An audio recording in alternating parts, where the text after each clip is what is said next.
Good morning. Welcome back to our Friday classes. I'm so happy that we are back. Thank you for letting me take a little bit of a break while I was traveling and while I was roughing it out in the wilderness of the national parks.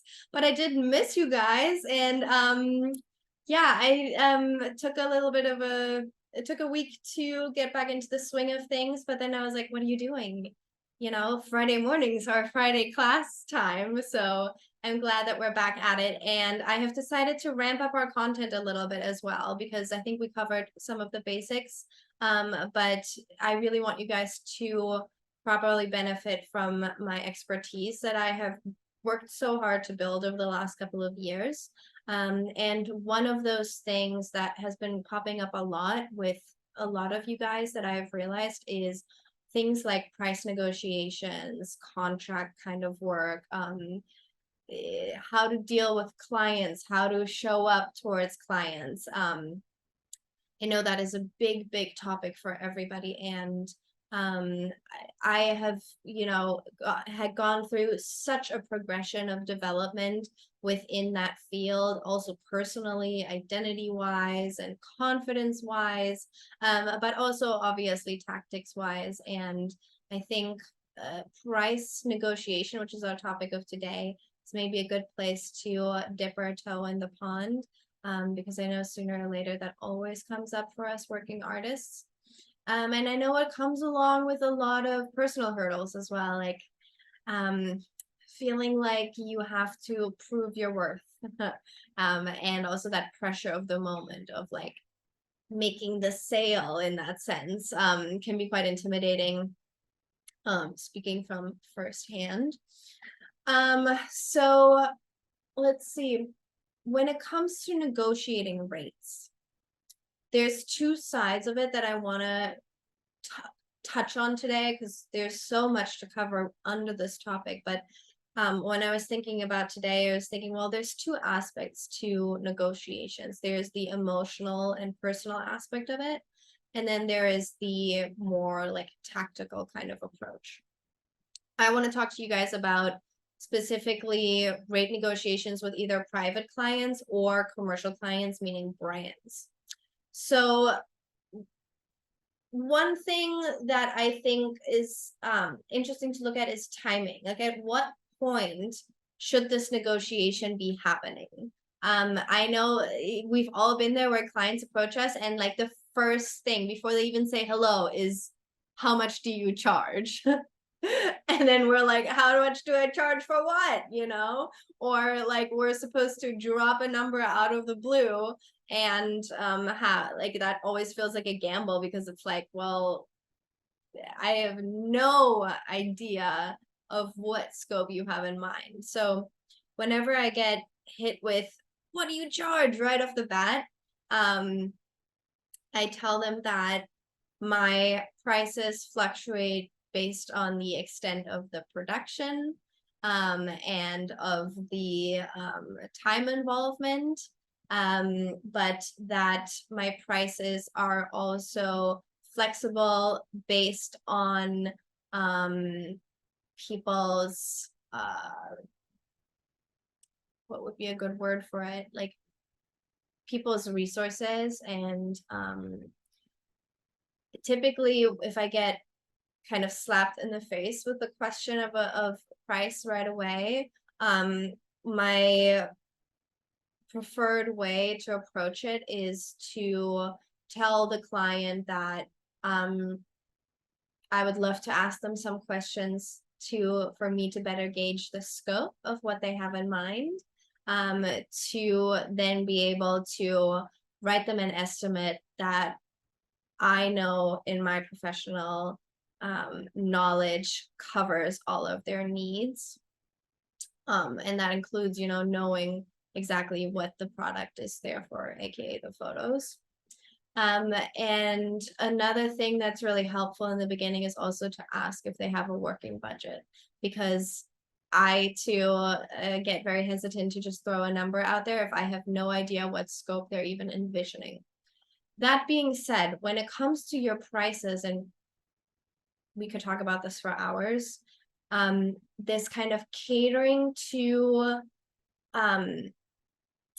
what we think others want to hear from us price wise is a very tricky approach, but I know most of us take it way too often where um like I've been there where I kind of try to gauge what kind of number the client wants me to say, and then I adapt my prices accordingly. What that leads to is that I have done countless jobs where I don't know if you guys have ever made that experience, but you then say a number and the client goes, oh, well, I thought it would be so much more. And then you're like, well, damn it, because my initial instinct was to say twice that much, but then I got scared and I said way less.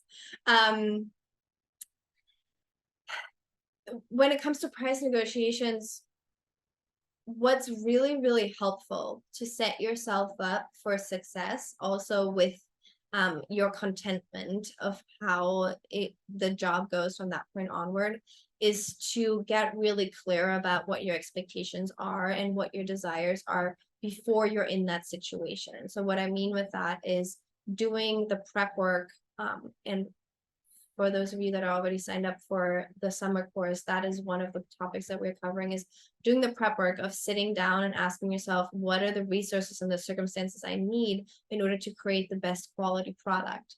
And then approaching the client with an attitude of knowing that them being willing to invest exactly that amount is in their best interest and in your best interest. So there's a little bit of a process that I go through with my clients where I try to take as much time as I can possibly get with them to get really, really clear on what it is that they want. And I do this on an emotional level just as much as a practical level. You know, obviously I have to ask things like how many images, where are the images being used, how many models are we covering, how many hours of shooting, how many outfits, da da da da da, because those things then tell me, you know, what my line items for the estimate must be, like how much equipment do I think I'm going to have to rent? Do I need one assistant? Do I need 3 assistants?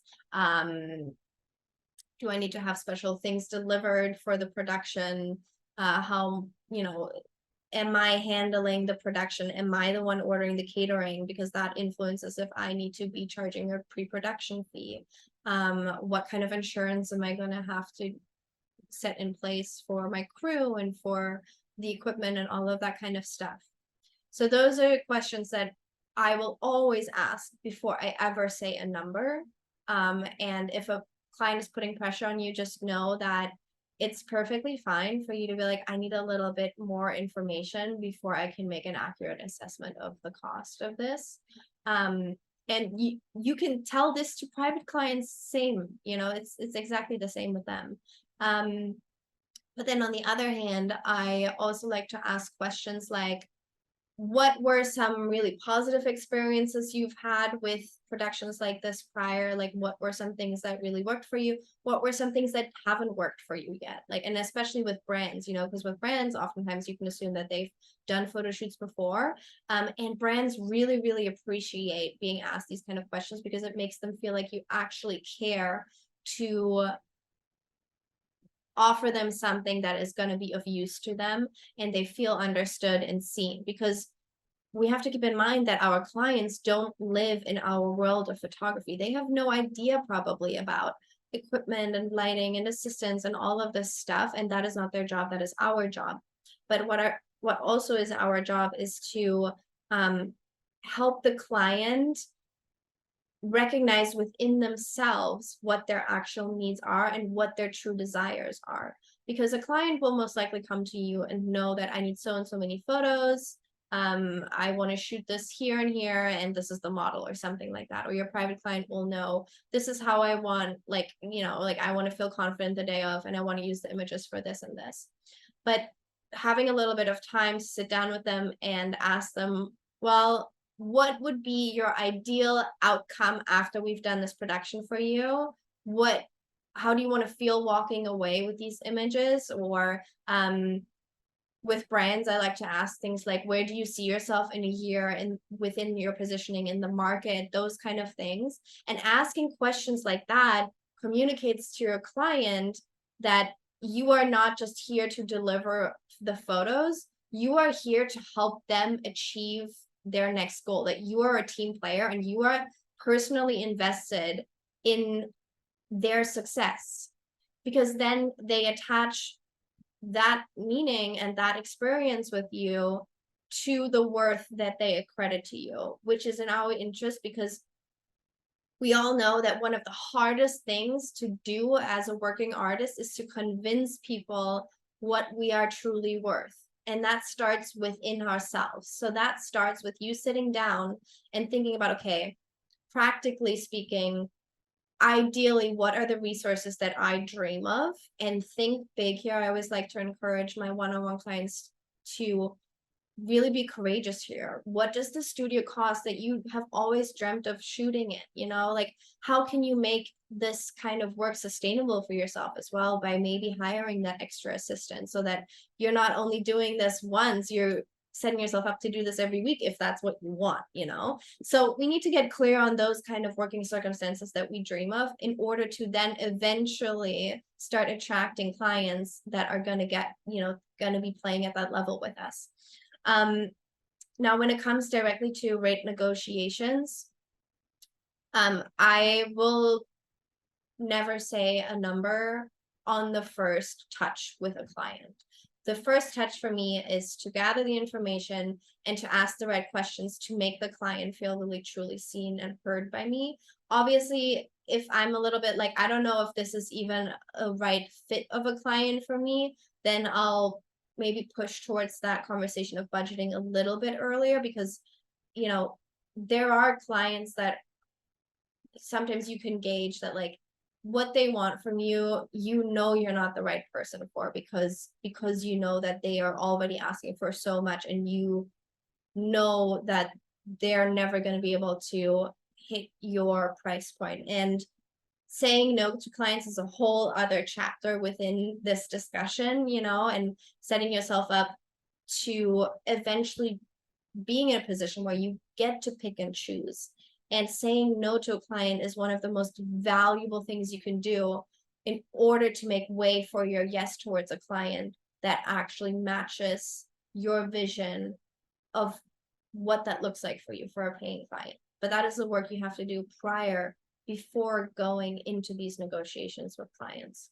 And I have said no to countless clients before. But if I hadn't, then I would still be playing much smaller, if you know what I mean with that. You know, like, if you understand, like, there's a scope of client at every level. The question is, what are you emotionally and internally and mentally setting yourself up for encountering? And that makes it easier to say no to clients as well. But I don't want to get into that too much, because I know I titled this Negotiating Your Rates. So after I have gathered all of that information with my clients, I will typically tell them that I will be back in touch for the next couple of steps of this. Or depending on how far I've gotten with that first conversation, I will tell them that I will drop an estimate to send their way, but not before I've asked for what their working budget is. Or sometimes if it's a brand, for example, I will ask, what was your last working budget for a production, and what was the scope of that production? So I can kind of gauge, okay, this is how much they paid last time. And once I start touching on the subject of budget, what is important for me in that moment is to remain authentic and to be honest, because clients will value that so much more, to get your genuine reaction to what they are putting on the table as like a first offer or a starting off point for negotiations, rather than, you know, them being like, oh, the last time I spent $1,000 on this campaign, and you know, it's like a $10,000 campaign, and you being like, oh, okay, I will drop an estimate for you, and then the next week they get hit with a $10,000 estimate by you, they're going to feel blindsided by you. So in that moment, I like to be like, okay, that is significantly lower than what a production of this scope would require for me to deliver the quality and the type of image quality that you have just described to me, with the goals that you have in mind for your brand. that is important to explain to the client that you are not just saying a number because you want to get rich off of their back. You are saying a certain type of number based on your actual expertise as a professional and your understanding and trust in yourself, knowing what kind of resources you need in order to do the best possible job. And that is in everybody's interest. That is the baseline here when it comes to every negotiation.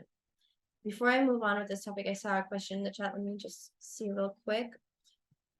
Anya says, do you find clients usually prefer the question you ask to be communicated via email, or do they prefer to arrange a call? If I can get on a call with a client, I will always choose that. Being face to face with a client is so valuable because you instantly make a better connection with a client than via email. So if I can, I always like to ask my clients to hop on a call, even if it's just like do you have time for a 20-minute virtual coffee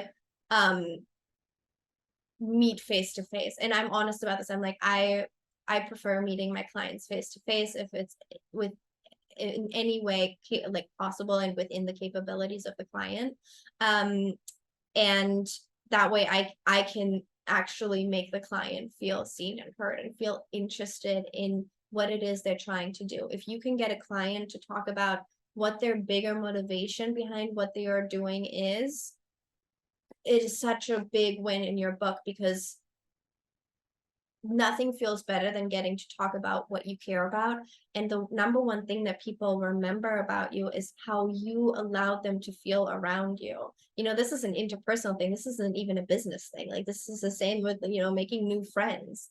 And ultimately, you know, keep in mind that I know the topic of rate negotiation is pretty heavy for a lot of people. There's a lot of anxiety around it. It's very emotionally charged. But ultimately, a rate negotiation is also just part of a relationship that you are building with your client. It is a work relationship, but that doesn't mean that it's not a person-to-person relationship. That is so, so important to remember. Am I talking to a stranger or am I talking to a person?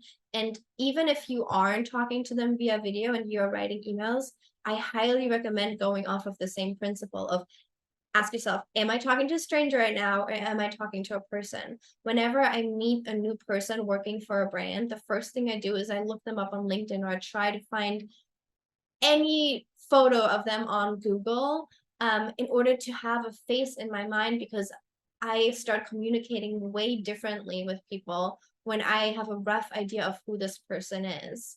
And the people that you are talking to, whether it's a private client or somebody from a brand, they are also just a person. I have done campaigns, global campaigns with billion-dollar brands.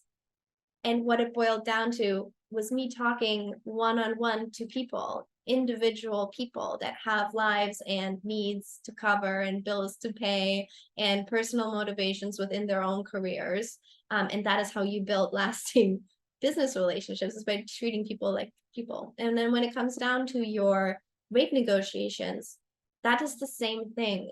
Try to remember that you are just talking to a person. They might have a boss, they have other people to please. So even if somebody is trying to lowball you or they are offering way less than what you have in mind, the worst thing you can do is take it as a personal offense. And I know how hard that is to do sometimes when you feel severely underappreciated, and not just once, but make that experience multiple times. I know a lot of us have been burned before, especially in this area, but try to keep in mind that it never has anything to do with you. And that is why, you know, becoming very clear on what you want and what your expectations are, and then understanding your bottom line and never making yourself that promise that you won't cross that bottom line, makes it easier to go into negotiations. And if they don't go your way and you realize that there really is no way for you to find a common ground where both people will be satisfied and it will be mutually beneficial for both entities of this business deal,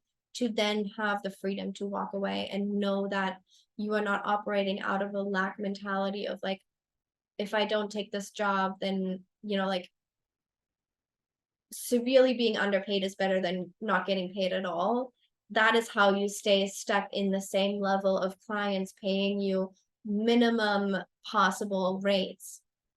And I could talk about this for hours as well, but I think this is, with outside of the scope of just rate negotiations even. But I hope that this makes sense to you guys. I'm trying to cover both the emotional aspect here and the like actual tactical approach. I see another comment, and that's before you send an estimate and agree to work together. Yes, all of this is before I send an estimate. So once I have, maybe had a call with them, I have gauged the scope of this project, I have gotten a working budget from them. Let's say they say, well, in their last production, they spend $5,000, and I know that this kind of scope of project that they want me to do, my dream budget would be 15,000. If it's in person on a call and they say $5,000 was our last production, then I like to give a little bit of feedback, and I'll probably say, based on the scope of my productions that have been the most successful for me in the past with brands of your scope, my budget is looking higher than what you spent on your last production, based on what you have told me, where you see your brand going within the next year, and having worked with brands that are already at that stage within the market field, my professional assessment would be that in order to guarantee that quality, I'm just warning you now, the estimate that I will be writing won't be able to match what you have previously invested. But I promise that I will take a look at it, and try to meet you at a point where I know it might potentially be a stretch, but that the result of it will equate to the growth that you see for your company and that you are desiring for your company. And a visual representation within that scope, from personal experience and from my expertise and from my own professional judgment, is one of the most rapid catalysts in order to progress a brand in the way that you have just described to me. And what I'm saying with this, to say it in normal human speak here, is I know what good photos look like. We all know what good photos look like, even if we're not photographers. I can give anybody that maybe has no clue about photography an ad campaign for Savage X Fenty and then one for an amateur lingerie brand, and they will immediately say this brand is higher quality. And what causes that difference is the production value. It's not just, oh, am I a good artist? Are they hiring an amazing photographer? It is everything combined. It is your value as an artist and your creative input and your experiences in the industry and your talent and your good eye, all of those things.